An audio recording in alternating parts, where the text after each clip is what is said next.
Maganda yung weather natin. Paaraw tayo saglit. Ganun ginagawa ko. So, good morning guys. Di pa ako nakapag-lipstick. Hayaan nyo na. Yung mata ko, oh. Today is 7:18. No, 7:18. So, nakapaglamos na tayo. Nakapaglagay na tayo ng cream. And nakapag-toothbrush na tayo. So, hindi lang tayo guys, lipstick. Hindi pwedeng walang lipstick. Ayan. So, kailangan mag-lipstick tayo. Kasi, iba pa rin yung may lipstick. Ayan. At least kahit pa paano may kulay yung mukha natin. O, diba? So, okay na yan. Ngayon, guys, today is, ano na naman bang araw? Ay, makalimutin talaga ako. Maganda ito. Ngayon is Happy Wednesday. Happy Wednesday sa inyong lahat dyan. Nagugutom na ako.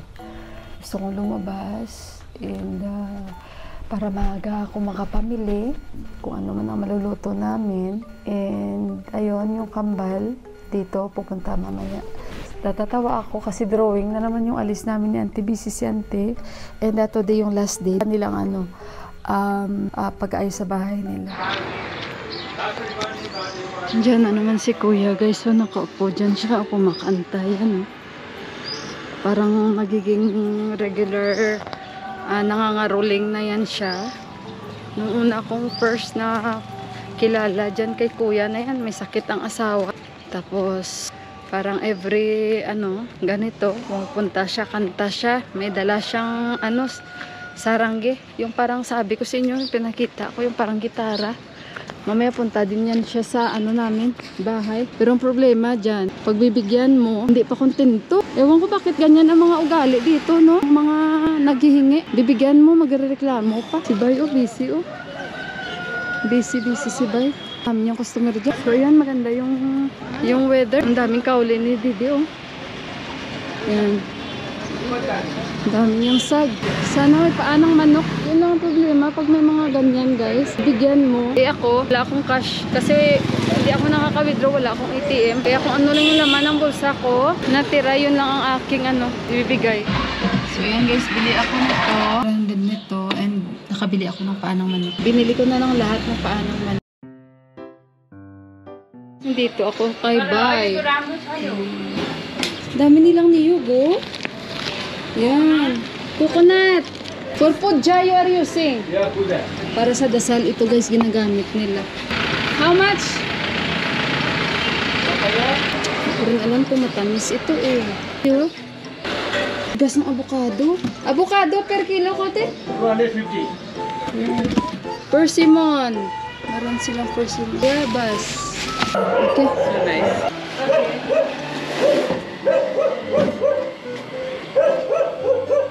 Thank you.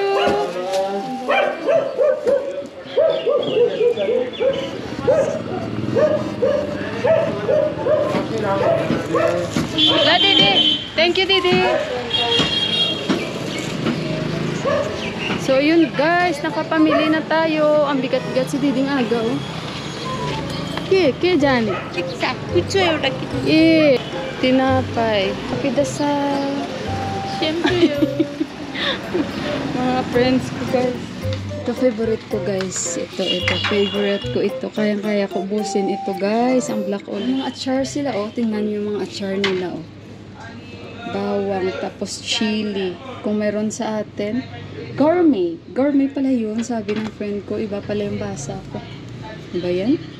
Ito naman, ayan sobrang anghang nito. Grabe yung mga achar nila, tingnan nyo. Sunny with chili, with chili flakes. Sok talaga lahat yung kaluluwa mo nito. Ito din. Puro lahat chili. Ito, packaging pa lang, nausok na yung Ayan, radish pickle. Pag binuksan ito, yung amoy iba. Kasi nga, mula. Labanos. Ito, may lime pickle sila. Si Deepak pala bili nito. Green chili. Kakaiba din So, ito naman yung mga masala nila. Meron man akong masala.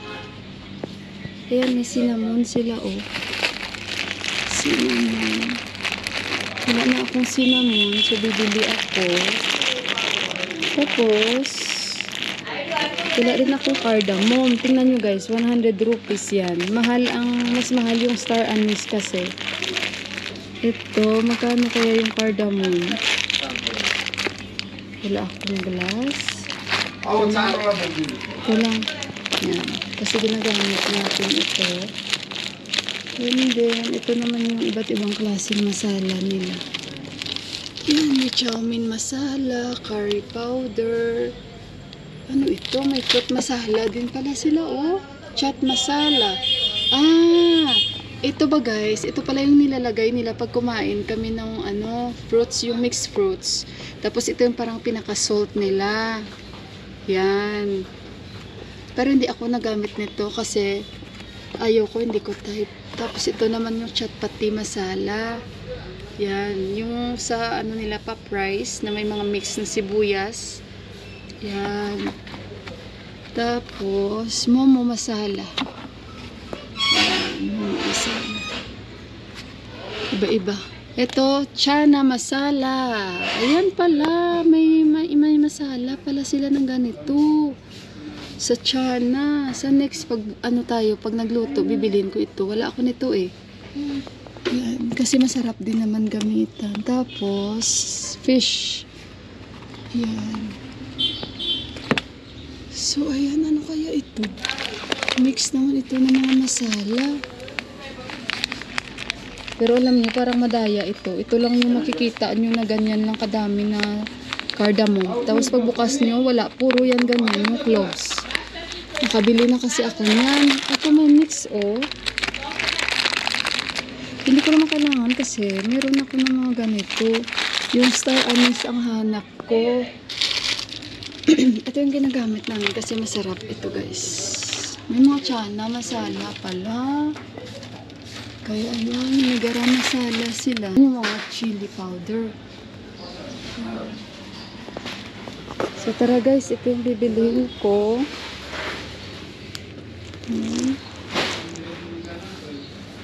Asukal yan, bibili pala ako ng asukal. Wala kasi akong asukal na doon. Buti may asukal sila this time. Bayad muna ako guys. Parang wala na ata yung kumakanta. Minsan guys, pag wala yun, may bumababa sa kanya, nagagalit siya guys. At least nakapamili na ako ng maluluto. Ay, Diyos ko, yung pakwan ko guys. Ayun guys, nakabalik na tayo. At bumili ako doon kay Didi ng danya, coriander. Marami siyang binigay sa akin, 20 rupees. Kasi nga bukas magsasara na sila. Dahil uwi sila sa village nila. So ito na yung binili natin. At least meron akong imimix na doon. At ito yung masala na gusto ko. Yan. And then, asukal, nakabili na ako. And then, yung parota ulit.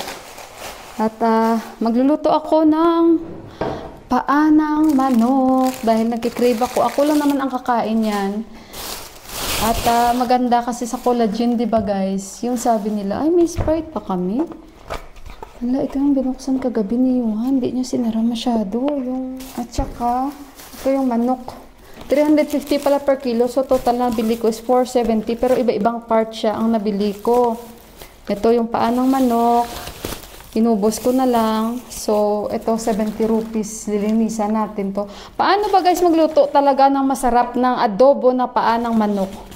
Ayan, pakukuluan ko muna after ko linisan. Dahil syempre, alam nyo na, pinapakuluan ko talaga muna yan.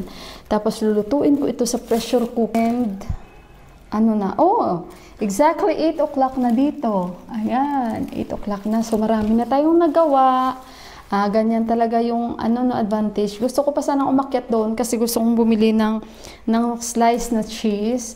Pero sabi ko, hindi na. Mag-omelette na lang ako na parota, yung breakfast namin. Tapos, napapalingon ako doon kasi may 3-in-1 na coffee. So, yun lang ang iniinom ko. Pero, sabi ko, hindi na talaga ako inom ng kape. So, ayun guys, ang dali muna guys ha. Mag-prepare muna si Inday Mila. Ang dami ko na namang sat-sat. Guys, may-update ako sa inyo sa nangyari sa amin doon sa Pilipinas. Okay guys? Tingnan nyo itong nabili nating pakwan. Kasi sabi ko sa kanila, Yung last na binili ko sa inyo, pula pero walang lasa. Sabi ko sa kanya, yan oh, pulang-pula.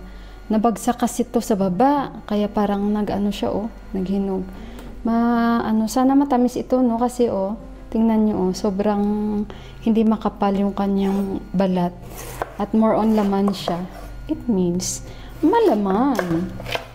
Ito titikman natin. Matamis. Matamis siya. Okay, kung hindi pa ako nag-vlog nito, hindi ko pa alam na ganito pala yung paggamit nito. Mabuti talaga at pinapakita ako dahil yung mga taong nagbibigay sa akin kagaya ni Ate Japan, nasasabihan ako. Dahil ganito yan magamit, ganyan. Oh, ipapalusot mo dyan. Iba man ang paggamit ko, diba? Dito ko pa yung pinapalusot. Ganyan pala. So, i-cling wrap natin. Ganun daw. Ayan. Maganda ito, no? Mas easy. Ayan. Tapos slide. Tapos ang sakripisyo sa buhay. Maganda talaga ginaganito natin yung mga gulay at fruits natin kasi parang nakasealed talaga ba siya. Yan. Diba guys? So magre-refill ako dahil yung asukal na actually may asukal ako guys pero ginagawa ko siyang powder talaga kasi nga nung gawa ako ng tinapay, so hindi ko nilalagay ang ganito, nilalagay ko yung powder talaga na ginagawa ko. Diyan ako bumili kasi parang okay yung asukal nila, hindi ganun kalaki. Grabe guys, pag bumili ako sa mga tindahan, ang laki ba? Parang asin sa atin. Refill ako. Ay betche, nakalimutan kong bumili. Pareho kami ng papa ko. Speaking of papa ko guys, ang update. Tumawag kasi ako kagabi sa papa ko, diba? So nung nag-usap kami, hindi yung nagsasabi sa akin guys. Kasi ewan ko, hindi siya nag-share sa akin. Ako pa yung nag-open up. Kasi nga kami lang ng bunso ko nag-uusap. And yung ate ko. So, ayun, binago na nila. Tingnan nyo guys yung ginawa nila. Pinaliko na nila yung para naglagay sila ng pipe, no? Sa kanila na yun. Tapos, nitong umaga lang, yung papa ko pumunta siya sa bunso namin at parang naluha-luha daw yung papa namin. Sabi ng bunso namin, oh, bakit ka naluluha? Bakit? Anong nangyari? Alam nyo naman yung mga matatanda, guys, masyado silang emotional. So, by the way pala, yung pag-uusap namin kagabi, ako yung nag-open up sa papa ko. Kumusta na pa? Ano kinain mo? Usually, ganun yung pag-uusap namin, ganito ganyan, ano inulam mo, ano na ginagawa mo, natutulog ka na, mga ganito ba guys, mga usual na pag-uusap namin ng papa ko. So until na ako na yung nag-open up, ano yung narinig ko pa, sabi ko na medyo may magulo daw dyan, yung kapitbahay mo. Sabi niya, yun na nga hindi naman maganda kasi yung ginawa nila, yun nga, yung tarog, yung ng kanilang dito nila pinaharap sa bakuran ni ate mo. So, pag nag-ulan, lahat ng buhos ng tubig dito sa loob ng bahay, kumbaga sa bakuran ba, kasi parking na area yan guys yung kung saan yung kanilang tarog ang tawag sa amin yan sa Ilonggot. Parang pag nag-umulan, dyan talaga nasushoot sa parang garahe kasi yan, kaya parang may konting bubong dyan. So, ayun, sabi ng papa ko, so ngayon okay na, pero yun nga, yun na lang yung yung naka-attach sa pader. So, kaninang umaga daw guys, bali, sinabihan daw siya nung lalaki na medyo may edad din sa bahay na yan na kung saan naka-attach yung kanilang bubong na ginawa nila dingding yung pader ng ate ko. Sabi niya daw sa tatay ko, napahiya daw sila kay chairman, sabi niya, dahil twice daw pumunta. Hindi ba kayo pupuntahan ng chairman? Dahil unang-una, syempre ano ba ang ginawa nyo? 'Di ba? Ano ba ang ginawa nyo? Tama ba ang ginawa nila? Na kumbaga yung kanilang daanan ng tubig pinaharap nila dun sa bahay ng ate ko sa bakuran. Syempre kahit sino naman siguro hindi papayag, 'di ba? And yung pader, doon daw sila napahiya kasi 2 times daw sila pinuntahan ni chairman para i-check ulit ni chairman. At yung yung sa dingding na daw yon na nakapatong sila, matagal na daw yon na nila nakapatong. Paano pala kung matagal na, okay nga pa kayo, 'di ba? Parang inallowed pa kayo na matagal, tapos nagdagdag pa kayo ng problema. O 'di ba parang abuso yon, yung ganun. Tapos nahiya pa sila kay chairman. Hindi sila nahiya, guys, sa tatay ko. Hindi sila nahiya doon sa bahay ng ate ko sa ginawa nila. At hindi sila nahiya sa ate ko sa ginawa nila sa papa namin, na binastos nila. Tapos siya pa yung may ganang magsabi sa tatay namin na nahiya sila kay chairman. Hindi sila nahiya guys sa kapitbahay nila na ginawa nila ng ganyan.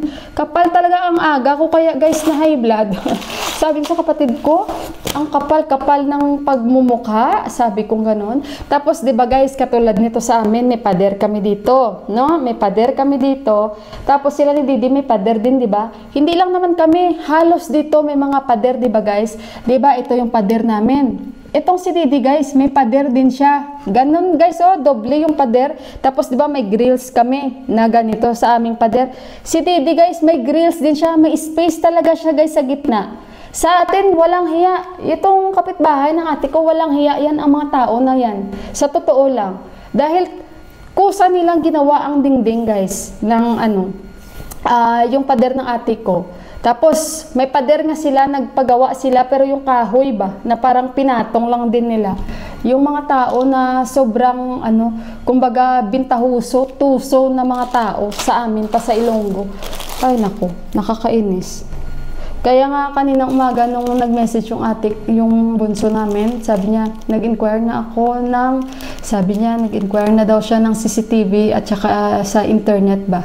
Sabi ko malaki talaga at tulong ang CCTV, lalong-lalo na dyan wala silang excuse pag magpalagay tayo. May guts pa siya magsabi sa tatay namin, napahiya daw siya ka-chairman dahil nga sa nangyari, pero hindi sila nahiya. Sa kapitbahay nila na ganyan yung ginawa nila. Pwede pala nila gawin yung ganyan, yung tarog nila yan sa amin. Bakit doon pa nila talaga hinarap, 'di ba? O di nag-double job pa sila. Kawalang hiya ng mga tao. Nakakaibdad yung mga ganong tao, guys. Ayan, okay na. At least nagkaroon na siya, marami na tayong magagamit. So guys, ito yung lagayan natin. Wala na pala akong meat masala, guys. Oh, kunti na lang. Dito natin lagay yung ating mix masala.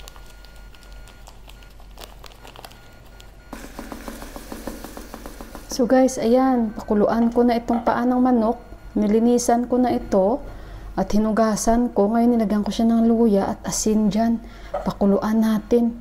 Para mawala yung lansa niya ba. So, ayan guys, hayaan na muna natin. And, mag-marinate ako ng manok ni Johan para mamaya konti, mag-ready na ako. And, luto na lang. Puro manok ngayon ang lulutuin ko. Chicken curry kay Deepak. Minsan ganun talaga ba guys? Kasi, hindi man yan sila kakain ng adobo ng paa ng manok.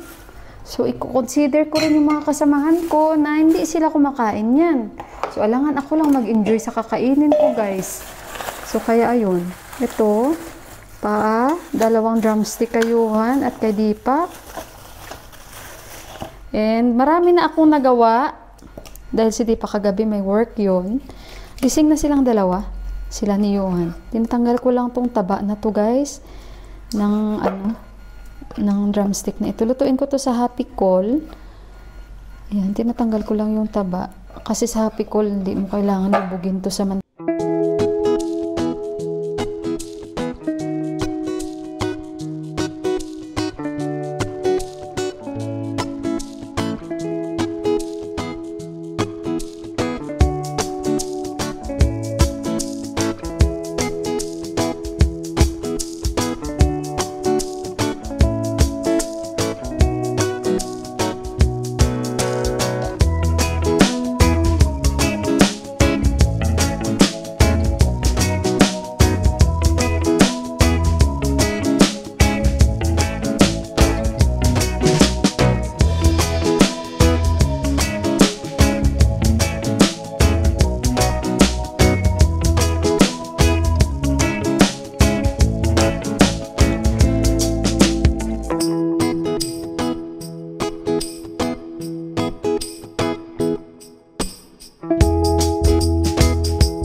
adobo na nilagyan ng Sprite. Yan. So, ito na yung aking paanang manok. Yung aking dalawang kasama, pinauna ko na silang kumain. So, masarap pala yung paanang manok. Not Sprite. I put the Sprite here. Si Yuhan na pa, ano siya, bakit daw nagsabi ako Sprite? Ayan guys, naglagay ako ng Sprite. You want to try na? Chicken feet. Try! Ilagyan ko po ito ng lemon. Ayan, kasi wala akong vinegar. So, lemon. Kain tayo, guys. Alam nyo, paborito ko talaga tong tiil sang manok. Pero, hindi ko alam paano maluto ng perfect. Ayan, no? Talata, gid siya, biskan tulaan niya. Unta. Thank you, Lord.